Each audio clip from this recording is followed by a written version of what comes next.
Hello students, अस्सलाम वालेकुम students. उम्मीद है आप सब लोग खैरियत से होंगे। तो स्टूडेंट्स, हमने आज बायोकेमिस्ट्री के अंदर मेटाबॉलिज्म हमारा टॉपिक है, जिसको हमने आज क्या करना है, स्टडी करना है। इससे पहले हमने बायोकेमिस्ट्री के अंदर कार्बोहाइड्रेट को क्या किया है, कवर किया है, और उसकी टाइप्स को हमने मुकम्मल तफसील के साथ क्या किया है, कवर किया है। तो फिर आज आ जाते हैं हम मेटाबॉलिज्म के ऊपर। ये मेटाबॉलिज्म होता क्या है और उसकी टाइप्स क्या होती हैं और इसका हमारी बॉडी के अंदर क्या रोल होता है, ये मेटाबॉलिज्म। तो हम इसी के बारे में क्या करने जा रहे हैं, स्टडी करने जा रहे हैं मेरे स्टूडेंट्स। आ जाओ हम समझते हैं मेटाबॉलिज्म। मेटाबॉलिज्म किसे कहा जाता है? Metabolism is sum of all chemical reaction that occur in living organism to maintain life. Metabolism वो तमाम केमिकल रिएक्शंस होती है जो कि हमारी बॉडी के अंदर यानी लिविंग ऑर्गेनिज्म के अंदर लाइफ को मेंटेन करती है। सही है मेरे स्टूडेंट्स? क्या करती है? मेटाबॉलिज्म का मतलब समझो कि एक हम अगर शार्ट अल्फाज में हम समझ आए तो उसको ब्रेक डाउन भी कहा जाता है। क्या कहा जाता है? Break down. मेटाबॉलिज्म का मतलब ब्रेक डाउन। तो उसकी अगर हम असल डिफाइन के ऊपर आ जाते हैं तो मेटाबॉलिज्म का मतलब क्या होता है? वो तमाम केमिकल रिएक्शंस जो कि किसी लिविंग ऑर्गेनिज्म की लाइफ को क्या करते हैं, मेंटेन करते हैं। सही है मेरे स्टूडेंट? क्या करते हैं? वो तमाम केमिकल रिएक्शंस जो कि लाइफ को क्या करती है, मेंटेन करती है। सही है, उसको क्या कहा जाता है? मेटाबॉलिज्म कहा जाता है। अब यहाँ पे दो वर्ड्स होते हैं, केमिकल रिएक्शन और लाइफ। लाइफ की डिफिनीशन तो मैं अभी नहीं बताऊंगा, लेकिन ये केमिकल रिएक्शन की डिफाइन आप लोगों को बताता हूँ। हमने इस पहले पढ़ा भी है, जब दो या दो से ज़्यादा चीज़ें आपस में कंबाइन होती है। सही है, कंबाइन होने के बाद कोई तीसरा मॉलिक्यूल बनाती है, कोई तीसरा चीज़ बनाती है, तो उसको केमिकल रिएक्शन कहा जाता है। सही है स्टूडेंट्स? इसके बाद व्हाट इज़ लाइफ, ये मैं आप लोगों के ऊपर छोड़ता हूँ। व्हाट इज़ लाइफ, लाइफ क्या होती है, इसके बारे में क्या करना है, आप लोगों ने कमेंट्स के अंदर आंसर प्रोवाइड करना है। सही है? अगर आप लोगों से नहीं हो गया तो फिर मैं इंशाल्लाह आप लोगों को जवाब दे दूँगा। व्हाट इज़ लाइफ, हम बचपन से पढ़ते आ रहे हैं कि लाइफ क्या होती है, तो मैं आज आप लोगों से पूछता हूँ कि लाइफ क्या होती है, इसके बारे में मुझे बताइए। इसके बाद आ जाओ स्टूडेंट्स, हमारे पास मेटाबॉलिज्म की दो टाइप्स होती है। एक को कैटाबॉलिज्म कहा जाता है और एक को एनाबॉलिज्म कहा जाता है। क्या कहा जाता है? कैटा और एनाबॉलिज्म। कैटाबॉलिज्म, कैटाबॉलिज्म के अंदर क्या होती है, ब्रेक डाउन होती है। ब्रेक डाउन होने के बाद क्या होती है, जो एनर्जी होती है वो क्या होती है, स्टोर होती है।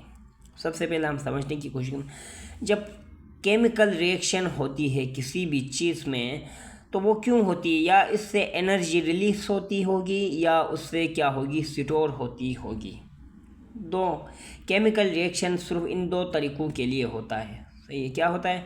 या इसमें एनर्जी स्टोर होती है या कोई प्रोडक्ट बनता है तो उसका मतलब एनर्जी स्टोर होती है, या इससे कोई एनर्जी रिलीज होती है केमिकल रिएक्शन के अंदर। तो मेटाबॉलिज्म के अंदर क्या होती है, ब्रेक डाउन होने की वजह से या कोई एनर्जी स्टोर होती है या कोई एनर्जी रिलीज होती है। तो कैटाबॉलिज्म क्या है? एनाबॉलिज्म की एक टाइप है जिसमें ब्रेक डाउन, किसी भी मॉलिक्यूल की ब्रेक डाउन होती है तो एनर्जी क्या होती है, स्टोर होती है in the form of ATP. क्या होती है? एटीपी के फॉर्म में क्या होती है, स्टोर होती है। अब यहाँ पे उसने क्या किया है, मिसाल दे दिया है, ब्रेक डाउन ऑफ फूड। हमारी बॉडी के अंदर हम खाना खाते हैं। सही है? तो ये खाना क्या होता है, हमारी बॉडी के अंदर जाके ब्रेक होता है, ये डाइजेस्ट होता है। डाइजेस्ट होने के बाद इससे एनर्जी प्रोवाइड होती है जो कि हमारी बॉडी के लिए हेल्पफुल होती है। सही है? तो इसका मतलब क्या हुआ, एनर्जी स्टोर होती है ना, एनर्जी स्टोर होती है, यानी इससे क्या होती है, एनर्जी रिलीज होती है और in the form of ATP क्या होती है, स्टोर होती है। यानी इस फूड से एनर्जी रिलीज होती है और ये बॉडी के अंदर स्टोर होती है in the form of ATP. सही है, और ये बाद में हमारी बॉडी के काम आती है। अब इसके बाद यहाँ पे लिखा है ATP use for various processes in body. मतलब ये एनर्जी क्या होती है, स्टोर होती है in the form of ATP में। तो जब हमारी बॉडी के लिए एनर्जी दरकार होती है तो क्या होती है, एटीपी क्या होती है, यूज़ होती है हमारी बॉडी के अंदर। यानी जो स्टोर हुई थी एनर्जी वो क्या होती है, इस्तेमाल होती है। सही है स्टूडेंट। इसके यानी मिसाल के तौर एनाबॉलिज्म के लिए क्या होती है, ये इस्तेमाल होती है। एक्टिव ट्रांसपोर्ट के लिए इस्तेमाल होती है। मसल कंट्रैक्शन के लिए ये एटीपी क्या होती है, इस्तेमाल होती है। इसके बाद एनाबॉलिज्म। एनाबॉलिज्म में क्या होती है, ऊपर जो कैटाबॉलिज्म में एनर्जी स्टोर हुई थी वो एनर्जी क्या होती है, यहाँ पे इस्तेमाल होती है। क्या होती है, यहाँ पे इस्तेमाल होती है और वो ख़त्म होती है। क्या बताया, कैटाबॉलिज्म के अंदर एनर्जी स्टोर हो रही थी और एनाबॉलिज्म के अंदर क्या हो रही है, एनर्जी रिलीज हो रही है और इससे कोई क्या हो रहा है, प्रोडक्ट बन रहा है। एनर्जी रिलीज होने के बाद कुछ बन रहा है।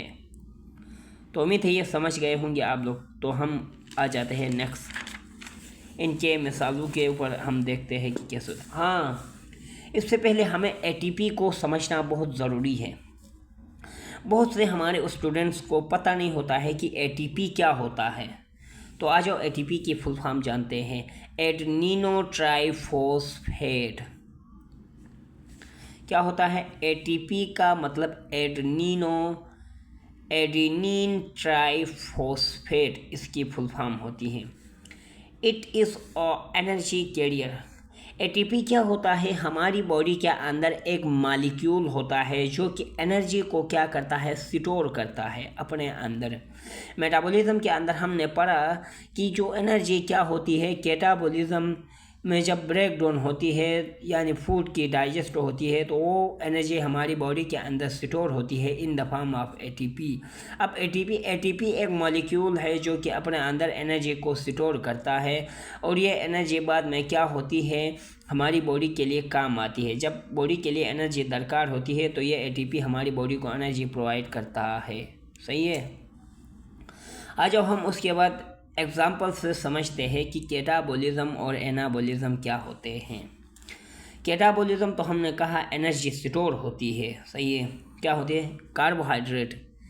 हम जो फूड खाना वगैरह खाते हैं वो क्या होता है, कार्बोहाइड्रेट होता है। सही, ये कार्बोहाइड्रेट क्या होता है, हमारी बॉडी के अंदर या कि ये फूड की डाइजेशन होती है तो इससे यानी क्या होता है, ग्लूकोज प्रोवाइड होता है और ये ग्लूकोज क्या होता है, हमारी बॉडी के अंदर क्या होता है, एटीपी में क्या होता है, स्टोर होता है। सॉरी, जब कार्बोहाइड्रेट की ब्रेक डाउन होती है तो इससे ग्लूकोज क्या होता है, रिलीज होता है और उसके बाद इससे एटीपी यानी एनर्जी प्रोड्यूस होती है जो कि हमारी बॉडी के अंदर स्टोर होती है कार्बोहाइड्रेट से। उसके बाद प्रोटीन से भी क्या होता है, ग्लूकोज रिलीज होता है और इससे भी क्या होती है, एनर्जी प्रोवाइड होती है in the form of ATP, हमारी बॉडी के अंदर स्टोर होती है। इसके बाद लिपिड की ब्रेक डाउन होती है तो हमारी बॉडी के अंदर क्या होता है, फैटी एसिड प्रोवाइड होता है और एटीपी, इससे भी क्या होती है, एनर्जी हमारी बॉडी के अंदर क्या होती है, स्टोर होती है in the form of ATP. सही है। अब इनकी ब्रेक डाउन कौन करता है, इनकी ब्रेक डाउन एंजाइम्स करते हैं। एंजाइम्स प्रोटीन्स होते हैं जो कि हमारी बॉडी के अंदर केमिकल रिएक्शन की स्पीड अप करवाते हैं। सही है।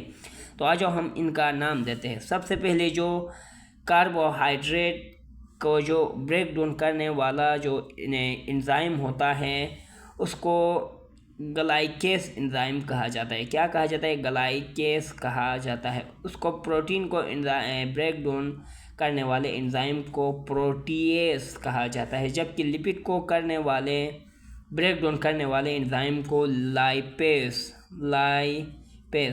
हमेशा ये देखना है कि आखिर में ASE आ जाए तो आप लोगों ने समझना है कि ये कोई एंजाइम है। सही है स्टूडेंट। अब आ जाओ एनाबॉलिज्म के ऊपर। एनाबॉलिज्म के ऊपर क्या होती है, एनर्जी रिलीज होती है। ऊपर जो कैटाबॉलिज्म के अंदर जो एनर्जी स्टोर हुई थी वो एनर्जी अब एनाबॉलिज्म के अंदर क्या हो रही है, रिलीज हो रही है। आ जाओ हम देखते हैं। अब हमारे पास क्या होता है, ग्लूकोज से, कार्बोहाइड्रेट से हमारे पास क्या हुआ था, ग्लूकोज प्रोवाइड हुआ था, सही, और एनर्जी स्टोर हुई थी। अब ये ग्लूकोज क्या हो रहा है, ग्लाइकोजन में कन्वर्ट हो रहा है in the form of glycogen. और ये क्या होता है, ग्लाइकोजन लिवर के अंदर स्टोर हो रहा है। अब स्टोर होने के लिए यानी ग्लूकोज को ग्लाइकोजन में कन्वर्ट होने के लिए क्या होती है, एनर्जी की दरकार होती है। तो ये एनर्जी क्या करता है, एटीपी प्रोवाइड करता है, सही है। उसके बाद amino acid, amino acid building block of protein होते हैं, सही है। अब अमाइनो एसिड जब आपस में कंबाइन होते हैं तो ये क्या होते हैं, प्रोटीन में कन्वर्ट होते हैं, प्रोटीन बनाते हैं। तो क्या होता है, इसके लिए एनर्जी रिक्वायर होती है, दरकार होती है। और ये क्या होते हैं, अमाइनो प्रोटीन मसल्स etc, ये मसल्स के अंदर होते हैं। इसके बाद फैटी अमाइनो एसिड हमारे पास लिवर और मसल में मौजूद होते हैं, सही है, लिवर और मसल्स में क्या होते हैं, मौजूद होते हैं। केराटिन प्रोटीन होता है, अमाइनो एसिड होता है जो कि लिवर और मसल्स में। मायोसिन क्या होता है, लिवर और मसल में मौजूद होता है, जब कोई केराटिन नेल और हेयर में मौजूद होता है, सही है स्टूडेंट्स, क्या होता है, हेयर और नेल में मौजूद होता है। अब आ जाओ उसके बाद फैटी एसिड, ऊपर क्या हो रहा था, लिपिड क्या हो रहा था, फैटी एसिड में कन्वर्ट हो रहा था और एटीपी में, इससे क्या होती थी, एनर्जी स्टोर होती थी। अब यहाँ पे फैटी एसिड क्या हो रहा है, लिपिड में कन्वर्ट होता है, तो जो एटीपी ऊपर स्टोर हुई थी वो यहाँ पे क्या होती है, काम आती है। और लिपिड की मैं बात करूँ तो ये सेल मेम्ब्रेन को क्या करता है, बनाता है। अब हम बात करते हैं प्रोटीन, लिपिड और ये कार्बोहाइड्रेट की, ये हमारी बॉडी के लिए कितनी एनर्जी प्रोवाइड करते हैं। कार्बोहाइड्रेट हमारी बॉडी के अंदर 4 कैलोरीज एनर्जी को क्या करता है, प्रोवाइड करता है। प्रोटीन हमारे पास क्या करता है, 4 कैलोरीज एनर्जी को प्रोवाइड करता है, जबकि लिपिड हमारे पास क्या करता है, 9 कैलोरीज एनर्जी को प्रोवाइड करता है। तो इसके हिसाब से हमारी बॉडी के अंदर सबसे ज़्यादा एनर्जी क्या करता है, लिपिड प्रोवाइड करता है, सही है मेरे स्टूडेंट्स। तो उम्मीद है स्टूडेंट्स आज का हमारा ये लेक्चर आप लोगों को समझ में आया होगा। तो इंशाल्लाह हमने आज के इस लेक्चर में आप लोगों के लिए कुछ सवालात भी रखे हैं, तो इंशाल्लाह आप लोगों ने कमेंट्स में इनके जवाबात हमें क्या करने हैं, प्रोवाइड करने हैं। Thank you very much.